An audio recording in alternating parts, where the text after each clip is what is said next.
As I mentioned in the first service, we have 3 gospel lessons today. We have the gospel according to George Friedrich Handel, which the choir did. We have the gospel according to John, and I'll be reading from the gospel according to Mark. Each of them has a different kind of spin on the story of Easter. So I ask you to attend to the reading. From Mark chapter 16, beginning at verse 1, that's page 54 in the Pew Bibles in the New Testament portion.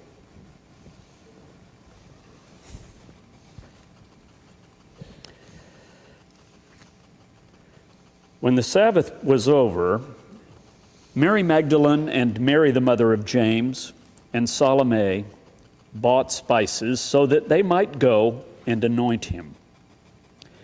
And very early on the first day of the week, when the sun had risen, they went to the tomb.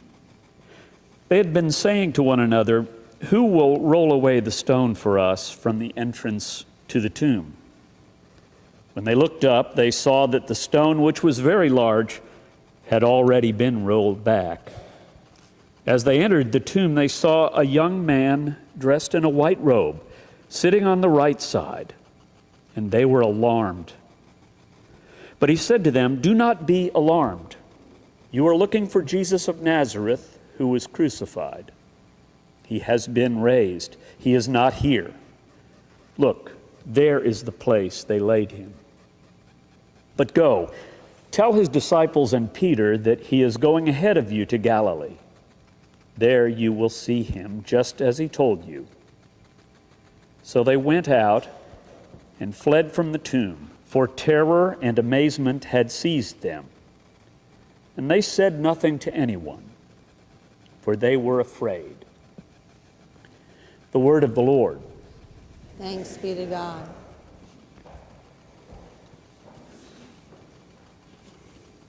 If you're like me, you probably like happy endings.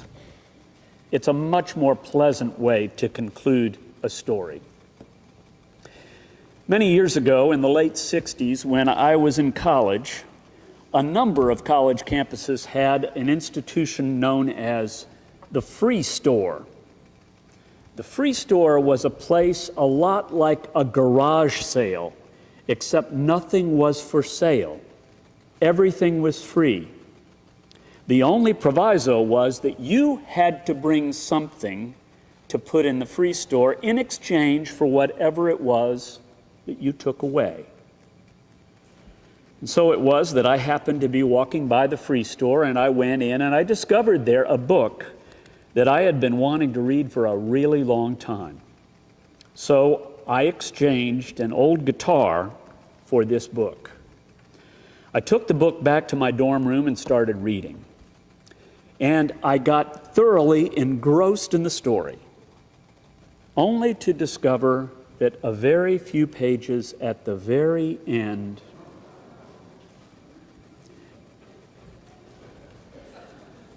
very frustrating. And at first blush, you take a look at Mark's gospel, which ends with, "And they were terrified." Must have been something like that. I have no doubt in my mind that the early church looked at the gospel according to Mark and said, we've got to dress this up a little bit. We can't leave it hanging this way. And so, as you may have noticed when you had the scripture open, there were 2 alternative endings to the gospel according to Mark. Verses 9 through 20 was the first of them, and the second of them was a brief addition to verse 8. And they came at a substantially later time than when the gospel was actually written. The problem, however, is that these verses do not do anything good for the nature of Christianity. Unless you happen to be a snake handler in Appalachia, the chances are pretty good that you do not want to handle water moccasins alive. the chances are pretty good that you have the good sense not to drink poison because it will do you harm. Those are verses that get to be a little bit of a problem. Later, Christians simply needed closure to the story. What they wanted to be able to say was, God is not dead. God is not dead. I know, He's alive. That was unsolicited, by the way. She's just good.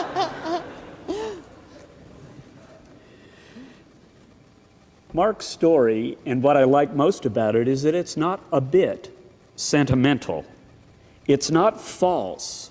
It is thoroughly straight from the heart, and it has enticed Christians over the years with that ending, wanting it to be happier.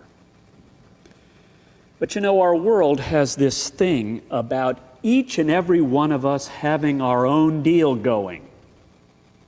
We have our own interpretation of how events unfold. What has been your interpretation, for instance, of the news this week? Negotiations with Iran have yielded what appears to be a very fragile framework for agreement between Iran, the EU, and the United States. But of course, all of you are experts on that and have your own opinion, right? Al-Shabaab, the terrorist group that attacked the university in Kenya, killing nearly 150 people, mostly Christians. And everyone is seized with fear about how to respond. The EU issued a statement that it had warned Germany many years ago about its lax safety record with regard to its airplanes. This happening in the wake of the crash of the German Wings aircraft, killing all on board. And there's the NCAA Finals, which will feature Duke and Wisconsin. I have a feeling that nearly everyone here in this sanctuary has an opinion. Either you hate basketball, or you go for one or the other. I have to say that the writer of this gospel is tremendously courageous because he speaks very directly and in a very human way. He told us about the things that are essential to all of our lives. The things that tend to be essential to every human being's life has to do with death and grief and coping. And the women are the demonstration of this. These three women go to the tomb in order just to comb Jesus' hair, just to wipe the blood from the wounds of the nails and the spear, just to take myrrh and some of the other spices and kind of rub them into the body to preserve it somehow. And they've been thinking about all these preparations when they finally recognized that they hadn't thought about what's to become of the stone. And when they arrive, the stone is gone. The tomb is vacant, except for some young guy in a white outfit who is telling them that he's not here, that he's risen, and he goes before you to Galilee and that you'll see him there. And if I were they, I probably would have thought they were tomb robbers at first. People who came to steal whatever valuables happened to be in the tomb, wondering if maybe they were going to come after me. They were afraid. I can remember very distinctly the day I got the near frenzied phone call from a close friend who reported that his wife, a very dear friend of ours, had died suddenly shortly before the phone call. And his first words were barely audible because of the sobs. He simply said, "Tom, are you sitting down?" And it was a very visceral reaction for me. Death had arrived, and as we talked, a piece of my world ended. And I can't help but believe that it was exactly that kind of visceral reaction that the women had, number one, at the death of Jesus, but number two, when they got to the tomb and they couldn't even find the body. We humans have a hard time coping. And if this seems like a downer to you, let it be something of a remembrance for you that if we don't know death, we don't know the first thing about resurrection. We have a hard time coping. And it's interesting that the men in the gospel narrative and the women in the gospel narrative have different ways of doing it. The men, for instance, who are exemplified by Peter and the other male disciples, insist that Jesus must not suffer. Do you remember that? "Oh no, Lord, this will never happen to you." What's that called? That's called denial. This will never happen to you, because they were afraid of death talk. And then, of course, Peter, who was an exemplar when it came to such things, denied Jesus 3 times because he was afraid for himself. They were not present by any of the accounts at the resurrection, except perhaps John's account. Why?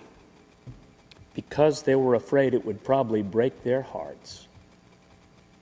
But the women were there. The women did not deny him. The women never stopped him when he said, "The Son of Man must suffer." They're the ones who come in grief to do the final honors to the body. So it's interesting to me, the men have trouble dealing with the death of Jesus. They can't come to terms with a Messiah who's supposed to suffer, and especially a Messiah who's supposed to die. But the women, in the midst of their pain and complete understanding of the fact that Jesus has died, have a hard time coming to terms with the resurrection. And in this, they're just like the men. They're just like any of us. If you are a person of this modern era, and you pride yourself on being rational, and you pride yourself on understanding science, the chances are pretty good that you're skeptical as well. But the women are the witnesses. And according to Mark, they are alarmed, first of all, then they're astonished, and then they're afraid. What this gospel demonstrates to me is that resurrection is totally other. It is not anything that is within the realm of my experience, nor of yours. The business of resurrection is mocked on the one hand by those who claim that they have a scientific point of view, and on the other hand, people are terrified of it, and there's a reason for that. Because we are changed. The old gets left behind, and we move into something that is uncharted territory and unknown. You know what? It's a whole lot easier to just say, God is dead. I can deal with that. God died at Auschwitz. God died on the cross. God died every time an innocent person suffered. End of story. But it's not the end of the story. Jesus' resurrection is not the resuscitation of a corpse. It is not a cyclical motion where everything comes back to life in the spring and then it dies in the wintertime. It is not reincarnation, moving from a higher or even lower form of life into something very different. It's none of those. Resurrection is getting up again with a body that is very different from the one that we possess right now. Jesus is not confined. His entire ministry is spent on the move. Even at the last, death can't hold on to him. He's still moving. He is going before you, says the messenger, to Galilee. You're going to see him there. I've thought a great deal about Jesus' resurrection this week. Later in this service, you will hear the words, Christ has died, Christ is risen, Christ will come again. Truly, this is the mystery of faith. I have to tell you, I'm really filled with admiration for the late Marcus Borg and his writings, and I'm impressed by the powerful Christian witness that he gives to our present age. He makes it clear that something happened at the resurrection, and it happened within the hearts of Jesus' followers. I believe that he presents good witness. But for this sinner, that's not hardcore enough. My take is that Jesus either did or did not rise again. And as the Apostle Paul put it, if Christ is not raised, our faith is in vain. With a body that did not submit to immediate recognition, right? I mean, Mary, in the passage that was read by Katie, Mary doesn't recognize him, thinks he's the gardener, for crying out loud, until he says her name. And then there are the disciples. Well, the two disciples on their way to Emmaus are talking with this fellow. He sits down to dinner with them, and they don't recognize him until the breaking of the bread. And then the other disciples decide they're going to go fishing when all of this is over. So they go fishing, and Jesus says, come get something to eat from the shoreline. And how long does it take them to recognize they're sitting down to eat? We all have Galilees where we will see him. Whether we travel or whether we stay in one place, we will all have Galilees. And whether he appears in our dreams or in our visions or through individuals or through groups, through events, through simply experiencing joy in life, man, I'll tell you, that's evidence enough for me.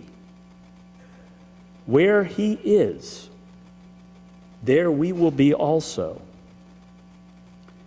The four Gospels, and Mark in particular, don't clobber us over the head with Jesus' resurrection. It's really pretty brief compared to what we hear about his life. It is soft and it's personal. Frederick Buechner also writes that, and I share his remarks in closing. The Gospels are not trying to describe the resurrection as convincingly as they can. They are trying to describe it as truthfully as they can. It was the most extraordinary thing they believed had ever happened. And yet they tell it so quietly that you have to lean close to be sure what they are telling. They tell it as softly as a secret, as something so precious and holy and fragile and unbelievable and true that to tell it any other way would be somehow to dishonor it. To proclaim the resurrection the way they do, you would have to say it in whispers. So, Christ is risen. Christ is risen indeed. Amen.